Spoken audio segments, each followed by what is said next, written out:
Geng, kalau korang cari set pancing elektrik Shimano, nak main dekat area-area Selat Melaka, laut tak lebih 100 meter, ni guys, aku ada buat set elektrik Shimano Beastmaster EJ 2000 second hand. Aku fitkan dengan Yamato Samurai V3 yang paling baru. Harga one set ni aku buka RM3,100 saja, harga boleh nego.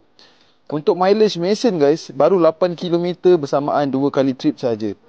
Mesin ni kalau korang masuk tali 50 lb boleh masuk sebanyak 300 meter lah. Itu dia punya kapasiti tali. Untuk condition mesin, korang boleh tengok guys. Memang cantik guys. Dan kalau korang nak beli tu, tapi tak pandai pakai, jangan risau. Korang datang kedai kita akan ajar. Senang je. Memang mudah. So untuk rod pula guys, rod baru. Ini bahagian bawah rod, ada gimbal. Bahagian bawah dia ni kalau korang perasan dia panjang guys. So kalau korang nak masuk dalam pipe memang boleh. Ada clip, ada gimbal. Lepas tu reel seat dia ni bukan biasa-biasa. Ada double lock. So 2 kali lock. Lebih selamat lah mesin korang.